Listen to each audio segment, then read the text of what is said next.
Good evening to you all. मैं धनंजय मगराज आप सबको यूट्यूब चैनल में स्वागत करता हूं। आशा करता हूं आप सब अच्छे होंगे। तो हमारी पॉलिटी की सीरीज चल रही थी। हमने लास्ट लेक्चर में बैटल ऑफ प्लासी पढ़ा, देखा कि कंपनी कैसे एक ट्रेडर्स के रूप में आती है और ट्रेडर्स रूप में आके इतना बड़ा पॉलिटिकल पावर्स में चेंज कैसे हो जाती है। तो बैटल ऑफ प्लासी के बाद आज हम पढ़ेंगे battle of Buxar. Battle of Buxar आज हम पढ़ने जा रहे हैं। तो उससे पहले हम एक बार थोड़ा सा माइनर रिकॉल या रिवीजन कर लेते हैं कि कैसे कंपनी आई थी और कैसे कंपनी आई थी और वहां से लेके बैटल ऑफ प्लासी तक एक माइनर रिवीजन कर लेते हैं। तो कंपनी आई थी 1600 में। 1600 में कंपनी एज ए ट्रेडर आई। ट्रेडर आने के बाद सूरत, मद्रास, बंगाल, बॉम्बे में कंपनी अपना फैक्ट्री सेटअप की। तो जैसे फैक्ट्री सेटअप की तो बंगाल हम पढ़े थे कि बहुत ही रिच रीजन था बंगाल। बंगाल के ऊपर हर यूरोपियन ट्रेडर्स की नजर थी। तो उनमें से एक ईस्ट इंडिया कंपनी भी थी। तो ईस्ट इंडिया कंपनी बंगाल में फोर्ट विलियम का सेटलमेंट करती है और बिना सिराजुद्दौला के परमिशन का। तो जब सिराजुद्दौला को पता चलता है तो सिराजुद्दौला उस बंगाल जो कंपनी फोर्टिफिकेशन हो रहा था फोर्ट विलियम का, वहां पे पहुंच के फोर्ट विलियम को कैप्चर कर लेती है। तो जब ईस्ट इंडिया कंपनी को इसके बारे में पता चलता है तो एक पर्सनैलिटी उभर के आता है, रॉबर्ट क्लाइव। तो रॉबर्ट क्लाइव एक सेना का टुकड़ा को लेके जहां फोर्टिफिकेशन हो रहा था फोर्ट विलियम्स में वहां जाके पहुंचता है। वहां जाके पहुंचते में सिराजुद्दौला और रॉबर्ट क्लाइव के बीच में युद्ध होता है और वो युद्ध एक ट्रीटी में खत्म होता है, एक सेटलमेंट में खत्म होता है जिसको बोलते हैं ट्रीटी ऑफ अलीनगर। तो उसके बाद ईस्ट इंडिया कंपनी या रॉबर्ट क्लाइव शांत नहीं बैठती है। वो लोग के बैक ऑफ द माइंड में चलते रहता है कि जब तक सिराजुद्दौला को गद्दी से नहीं हटाएंगे तो हम बंगाल में पॉलिटिकल पावर को इंस्टॉल नहीं कर पाएंगे। तो एक शख्स का नाम आता है मीर जाफर, जो सिराजुद्दौला का कमांडर हुआ करता था, मिलिट्री कमांडर। तो ईस्ट इंडिया कंपनी एक कंस्पायरेसी रचता है मीर जाफर के साथ। और भी बहुत सारे थे, जगत सेठ थे, राय दुर्लभ थे, ओमी चंद थे, बहुत सारे ग्रुप ऑफ पर्संस थे। तो कंस्पायरेसी रचती है और रच के फिर से सिराजुद्दौला के साथ बैटल लड़ती है। तो उस बैटल में ऑब्वियसली बात है कंपनी डिफीट कर देती है सिराजुद्दौला को। और सिराजुद्दौला को डिफीट करने के बाद सिराजुद्दौला कंपनी को बहुत सारे कंपनसेशन पेमेंट्स देती है और सिराजुद्दौला को हटा के कंपनी मीर जाफर को गद्दी पे बैठाती है। और मीर जाफर जैसे ही गद्दी में बैठता है तो इनिशियली वो कंपनी को सपोर्ट करता है, लेकिन बाद में उसको रियलाइज हो जाता है, कंपनी उसके ऊपर प्रेशर क्रिएट करती है कि अधिक पैसा मांगती है, जिससे मीर जाफर और कंपनी के बीच में कॉन्फ्लिक्ट राइज होता है। तो मीर जाफर को भी गद्दी से हटा के मीर जाफर का दामाद मीर कासिम को बैठा दिया जाता है। तो मीर कासिम पहले से ये समझ चुका होता है कि जो मीर जाफर के साथ हुआ वो उसके साथ भी होगा। तो वो अपना कैपिटल मुर्शिदाबाद से बिहार के मुंगेर में शिफ्ट करता है। वहां अपने आर्मी को स्ट्रेंथ करता है, वहां अपने एडमिनिस्ट्रेटर को स्ट्रेंथ करता है ईस्ट इंडिया कंपनी के खिलाफ। तो एक दिन क्या होता है, East India Company Mir Kasim के पास जाती है और डिमांड करती है ट्रेड प्रिविलेज का, और ये बोलती है कि हम टैक्स नहीं देंगे ट्रेड का और इंडियंस को टैक्स देना पड़ेगा। तो ये एक अनफेयर सिस्टम क्रिएट करता है। तो मीर कासिम क्या करता है, टैक्सेस का जो रूल्स है उसको पूरी तरीके से एबॉलिश कर देता है। इसके बाद कंपनी के साथ कॉन्फ्लिक्ट अराइज होता है मीर कासिम का।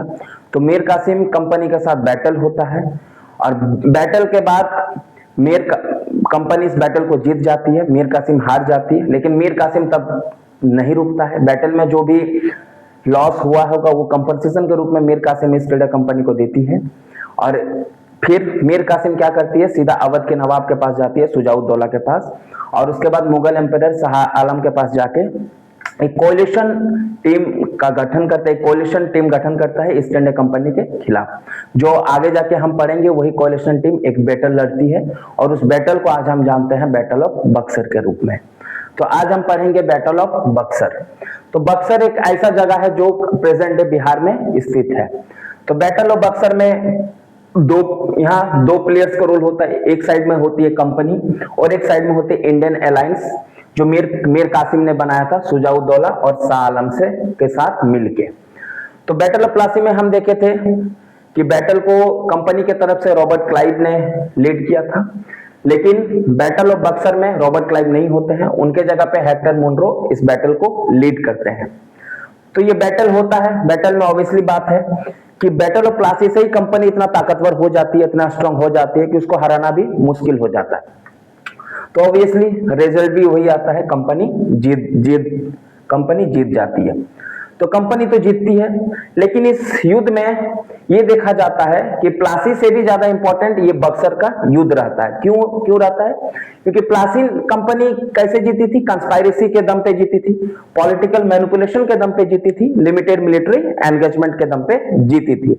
लेकिन बक्सर में ना कंपनी कोई कंस्पायरेसी किया था ना कुछ किया था, अपना जो भी पूरा फुल फ्लेजेड आर्मी था उस आर्मी को लेके गया था, और इतना बड़ा आर्मी मीर कासिम, शुजाउद्दौला और शाह आलम, इतना बड़ा कोलिशन आर्मी को हरा के वो बैटल जीता था। तो इस बैटल ने ईस्ट इंडिया कंपनी के अंदर वो कॉन्फिडेंस भर दिया था कि वो मुगल एम्परर को हरा सकता है, मतलब कोई भी रूलर को हरा सकता है। तो वो क्या किया कि इस बैटल ने ईस्ट इंडिया कंपनी का पैर नॉर्थ इंडिया में पूरा फैला दिया था। जो पॉलिटिकल पावर है पूरा नॉर्थ इंडिया में फैल गया था। तो इस बैटल का कॉन्सिक्वेंसेस क्या होता है? बैटल तो होता ही है, और हर बैटल का एक कुछ ना कुछ कॉन्सिक्वेंसेस होता ही है। तो इस बैटल का भी कॉन्सिक्वेंसेस होता है। इस बैटल में क्या होता है? ये बैटल खत्म होता है ट्रीटी ऑफ इलाहाबाद से, जो 1765 में हुआ है। ट्रीटी ऑफ इलाहाबाद में क्या होता है कि कंपनी नेगोशिएट करती है शाह आलम से और शुजाउद्दौला से, और कंपनी मुगल एम्परर शाह आलम से दीवानी का राइट्स मांगती है। दीवानी क्या होता है? Diwani simply right to collect revenue, ये एक टैक्स कलेक्ट करना होता है। दीवानी मतलब कि हम वहां के जो भी रीजनल लोकल पीपल है उनसे हम टैक्स कलेक्ट करेंगे, इसका राइट्स को बोलते हैं दीवानी। तो दीवानी का राइट्स ईस्ट इंडिया कंपनी को बंगाल, बिहार और उड़ीसा का तीनों का रीजन्स का मिल चुका था।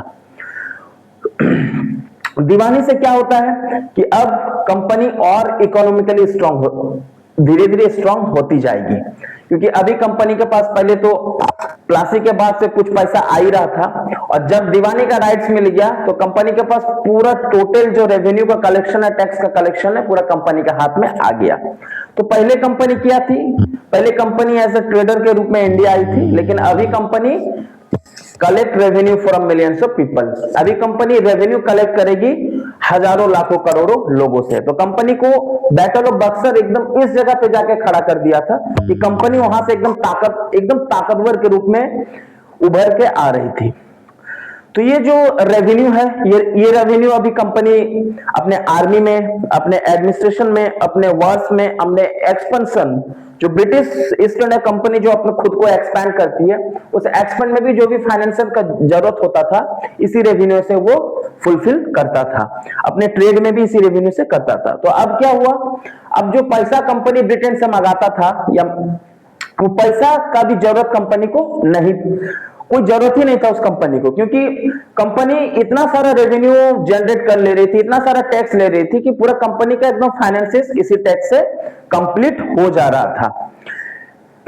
अब आगे जाके देखेंगे कि बैटल ऑफ बक्सर के बाद कंपनी के पास जब दीवानी राइट्स आ गया, रेवेन्यू राइट्स आ गया, इतना एनॉर्मस पैसा आ गया, लेकिन उसके बावजूद भी कौन कौन से कंपनी के डेवलपमेंट्स थे या कौन कौन से कंपनी के कॉन्सिक्वेंसेस थे जिसने कंपनी को इस जगह पे खड़ा कर दिया कि ब्रिटिश पार्लियामेंट को रेगुलेट करना पड़ा।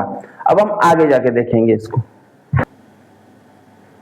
तो आगे बढ़ते हैं, देखते हैं कि ईस्ट इंडिया कंपनी इकोनॉमिकली इतना पावरफुल हो गई थी। 1757 के प्लासी के युद्ध में वो पॉलिटिकली पावरफुल हो गई थी। 1764 के बक्सर के युद्ध में मिलिट्री सुपरियरिटी हो गई थी। 1765 में कंपनी को दीवानी मिल गया था, जो एनॉर्मस रेवेन्यू राइट्स वो जनरेट कर चुकी थी। तो इतना पैसा होने के बावजूद ब्रिटिश पार्लियामेंट को क्या इतना मजबूर कर दिया कि वो कंपनी के ऊपर निगरानी रखने लगी, मॉनिटर रखने लगी, जिसके कारण रेगुलेटिंग एक्ट आया। तो क्या हुआ कि कंपनी तो अपने आप को एक्सपांड कर रही थी, लेकिन उस एक्सपांड के साथ साथ बहुत सारे प्रॉब्लम्स भी राइज हो रहे थे, जैसे कि कंपनी के अंदर करप्शन थी। करप्शन एकदम बहुत ही हाई लेवल तक जाके पहुंच चुका था कंपनी में। एक्सप्लॉयटेशन हो रहा था। एक्सप्लॉयटेशन हम पहले भी पढ़े थे, कंपनी को दीवानी मिल गई थी, दीवानी में जो टैक्स इशू करने का राइट्स मिल गया था। तो जो भी इंसान के पास पैसे नहीं रहते थे तो कंपनी उससे जबरदस्ती टैक्स वसूलती थी। अगर वो टैक्स नहीं देती थी, पैसे नहीं देती थी, तो कंपनी क्या करती थी? एक्सप्लॉइट भी करती थी।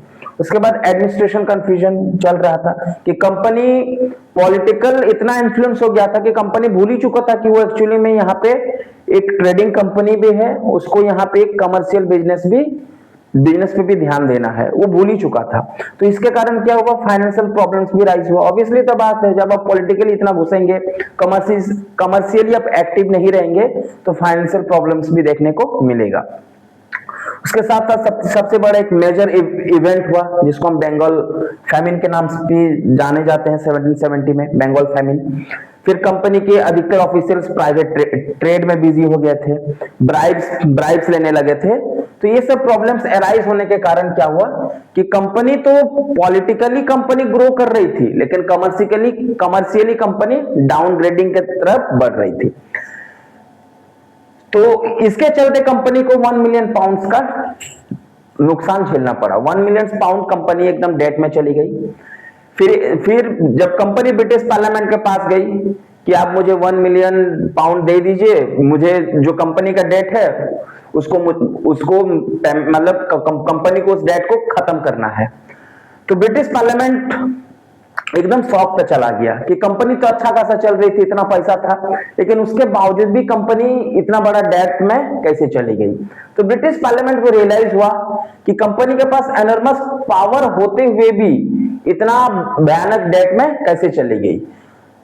तो ब्रिटिश पार्लियामेंट ने क्या कि 1 मिलियन पाउंड डेट तो कंपनी को दे दी, लेकिन उसके साथ साथ कुछ कंडीशंस भी रखा कि आज के बाद से कंपनी को ब्रिटिश पार्लियामेंट ही मॉनिटर करेगी, रेगुलेट करेगी। जिसके कॉन्सिक्वेंसेस में क्या होता है कि to monitor and regulate the transition of business of the company, British Parliament क्या करता है, रेगुलेटिंग एक्ट को इंट्रोड्यूस करता है। तो सबसे पहला रेगुलेटिंग एक्ट है रेगुलेटिंग एक्ट ऑफ 1773। तो आगे हम देखेंगे रेगुलेटिंग एक्ट ऑफ 1773 को।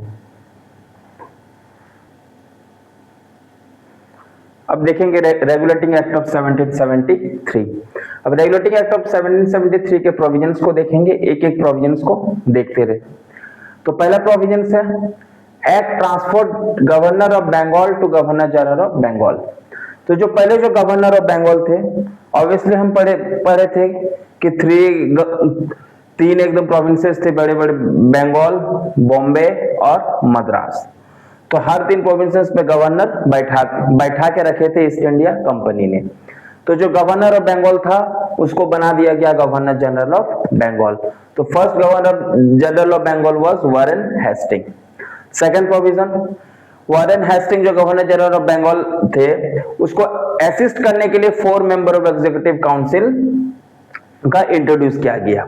इसमें क्या होता था, इसमें जो भी गवर्नर, पहले क्या होता था कि गवर्नर जनरल को इंडिपेंडेंट राइट्स मिला होता था कि आप अपने डिसीजंस खुद ले सकते हैं, लेकिन जब से ब्रिटिश पार्लियामेंट ने ईस्ट इंडिया कंपनी के ऊपर मॉनिटर करने लगा, रेगुलेट करने लगा, तब से ये डिसीजंस अकेले वो डिसीजंस को नहीं लेने दिया गया।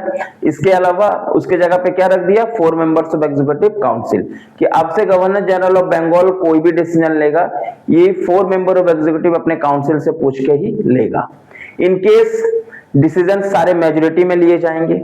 इन केस कोई भी डिसीजन में टाई होता है तो the governor general has a casting vote in case of tie. तो गवर्नर जनरल टाई के केस में वोट दे सकता है और फर्दर उस डिसीजन को आगे लेके जा सकता है। Third provision, Bombay and Madras bought under greater Bengal control. Bombay और मद्रास को बंगाल के सबऑर्डिनेट कर दिया गया। पहले Bombay and Madras independent decision लेते थे, लेकिन अब सारा decision governor general of Bengal लेंगे। Fourth provision, supreme court at Calcutta. Supreme court को इंट्रोड्यूस किया गया कलकत्ता में। सुप्रीम कोर्ट फंक्शन हुआ 1774 में, फंक्शनिंग उसका स्टार्ट हुआ। Consist of 1 chief justice plus 3 जजेस। एक चीफ जस्टिस प्लस 3 जजेस उस कोर्ट में रखा गया। तो जो first chief justice was sir Elijah Impey. तो पहला जो चीफ जस्टिस बने थे वो सर एलिजा एमपी थे। फिफ्थ जो प्रोविजन है, रेस्ट्रिक्शन और कंपनी सर्वेंट्स। कंपनी के जितने भी सर्वेंट्स हैं उनको रेस्ट्रिक्ट किया गया, किस किस चीज में, फ्रॉम एक्सेप्टिंग गिफ्ट्स, कि आप गिफ्ट्स एकदम नहीं लेंगे। प्रोहिबिटेड प्राइवेट ट्रेड, आप प्राइवेट ट्रेड किसी के साथ नहीं करेंगे। ये है रेगुलेटिंग एक्ट ऑफ 1773 के सारे प्रोविजंस। रेगुलेटिंग एक्ट ऑफ 1773 के प्रोविजंस में भी बहुत सारे ऐसे शॉर्टकमिंग्स आगे आएंगे, जिनमें कॉन्फ्लिक्ट पैदा करेगा सुप्रीम कोर्ट का ज्यूरिसडिक्शन और गवर्नर जनरल ऑफ काउंसिल्स का ज्यूरिसडिक्शन। इन दोनों के डिसीजंस में, इन दोनों के ज्यूरिसडिक्शन में भी कॉन्फ्लिक्ट अराइज होगा। तो आगे जाके हम ये नेक्स्ट पार्ट जो हम कल देखेंगे, एक्ट ऑफ सेटलमेंट 1781, इसमें क्या होता है कि उस शॉर्ट कमिंग्स को, जो भी ड्रॉबैक्स है रेगुलेटिंग एक्ट ऑफ 1773 के, उस ड्रॉबैक्स को हटाया जाता है और फिर से रेगुलेटिंग एक्ट 1793 20 इयर्स के लिए बढ़ा के फिर 1793 में चेंजेस किया जाता है। ये हम देखेंगे नेक्स्ट पार्ट में। हमारी सीरीज कंटिन्यू रहेगी, तो आप लोग हमारे साथ जुड़े रहिए, लाइक कीजिए, सब्सक्राइब कीजिए, कमेंट कीजिए। कोई भी क्वेश्चंस हो आप कमेंट कीजिए, जरूर मैं उस क्वेश्चंस के सारे डाउट्स में लेके आऊंगा।